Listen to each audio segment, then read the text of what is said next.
Hello everyone, हरे Krishna, Radhe Radhe.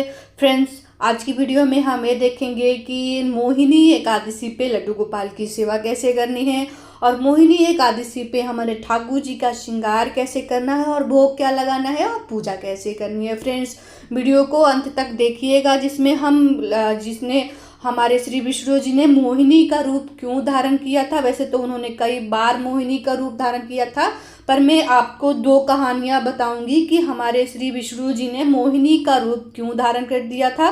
Friends, सबसे पहले हम अपने लड्डू गोपाल को सुबह सुबह जगा लेंगे। जगाने के बाद दूध का या फिर जल का हम भोग लगा लेंगे और मैं अपने लड्डू गोपाल को सुबह का दूध या फिर जल का भोग लगा ली हूँ। उसके बाद मैं सारे श्रृंगार का सामान जो मैं इकट्ठा कर लूँगी और मैंने अपने लड्डू गोपाल को स्नान करा दिया है।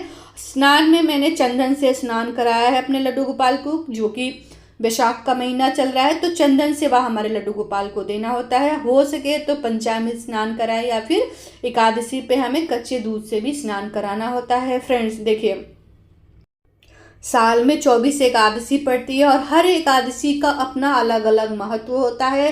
फ्रेंड्स, मोहिनी एकादशी बहुत ही हमारे लिए खास होती है, क्योंकि इस पे किया गया व्रत, हमें एकादशी का व्रत करने से हमारे सभी पाप नष्ट होते हैं और हमारे घर में सुख समृद्धि बढ़ती है। फ्रेंड्स, एकादशी पे हम अपने लड्डू गोपाल को बहुत ही सुंदर श्रृंगार, उनको मोहिनी का स्वरूप देंगे। फ्रेंड्स, महात्म में एकादशी का व्रत करना बहुत ही शुभ माना गया है। फ्रेंड्स, 2025 में 8 मई को हमारी मोहिनी एकादशी पड़ने वाली है। दिन होने वाला है गुरुवार, क्योंकि जो कि गुरुवार का दिन है और एकादशी का, तो इसका फल हमें 2 गुना करके मिलेगा। फ्रेंड्स, देखिए, श्री विष्णु जी ने मोहिनी का जब रूप धारण किया था तो वो बहुत ही मनमोहक लगे थे। मैं आपको पहली कहानी बता रही हूँ कि हमारे जो श्री विष्णु जी थे, उन्होंने क्यों मोहिनी का रूप धारण किया था। कहा जाता है कि भस्मासुर नाम का एक राक्षस था, जिसने बहुत ही जप तप करके और श्री भोलेनाथ को उनको प्रसन्न करके उनसे उसने वरदान मांगा, जो कि किसी के भी वो सर पे हाथ रखेगा तो वो जल के भस्म हो जाएगा। और हमारे भोलेनाथ ही बड़े दयालु होते हैं, उन्होंने उसको वरदान दे दिया।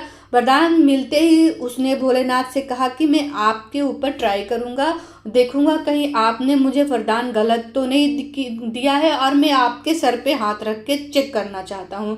तो यह बात सुन के भोलेनाथ गुफाओं से डर के चले गए, क्योंकि उन्होंने तो वरदान सत्य दिया था। उसकी वजह से श्री नारायण जी ने मोहिनी का रूप लेना पड़ा। उनकी वजह से भस्मासुर अपना कार्य सब भूल गया और मोहिनी के स्वरूप के मनमोहक होने के बाद उनके पीछे वो लग गया। लगने के बाद जब बहुत ही मोहिनी के रूप में उसने अपना आपा खो दिया, अपना शुद्ध बुद्ध खो दिया और लगी मोहिनी डांस करने, नृत्य करने लगी, नाचने लगी। उसी प्रकार वो नाचने लगा भस्मासुर। ऐसे ही नाचते नाचते, नृत्य करते करते जब मोहिनी जी ने अपने सर पे हाथ रखा तो सेम भस्मासुर भी अपने हाथ, जैसे उसने अपने सर पे हाथ रखा तो भोलेनाथ की जो वरदान थी वो सत्य साबित हुई और वो भस्मासुर वहीं जल के उसका अंत हो गया। तो ये थी हमारी पहली कथा और कहानी, क्योंकि जो कि देखिए, हम अपने लड्डू गोपाल को अच्छा सा इसीलिए मोहिनी का रूप धारण करेंगे और इसी पे मोहिनी का हमारा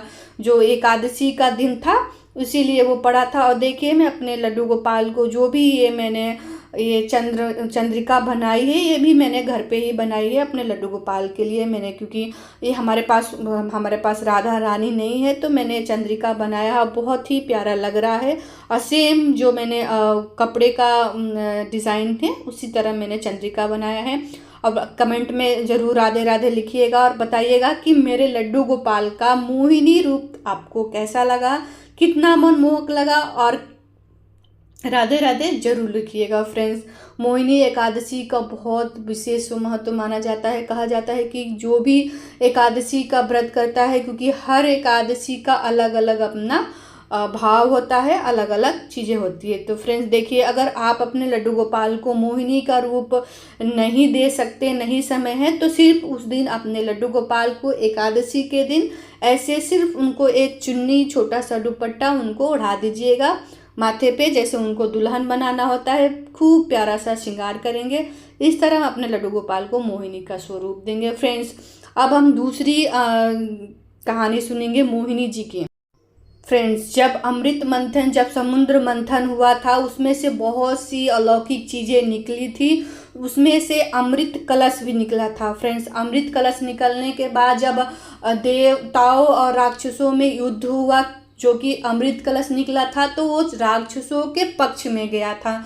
तो इसलिए अब हमारे देवी देवताओं को बहुत चिंता हुई कि सारा अमृत का कलश उनके हिस्से में गया, ऐसा क्या करें कि हमारे तरफ वो अमृत का कलश आया। तब जाके उन्होंने श्री नारायण जी से आग्रह किया कि आप कोई चमत्कार करिए। तब जाके श्री नारायण जी ने फिर से मोहिनी का रूप धारण किया और फिर से वैसे ही नृत्य करके सभी दानव राक्षसों का मन मोहित करके, और थोड़ा थोड़ा जो भी अमृत कलश है वो हमारे देवताओं के पक्ष में आया।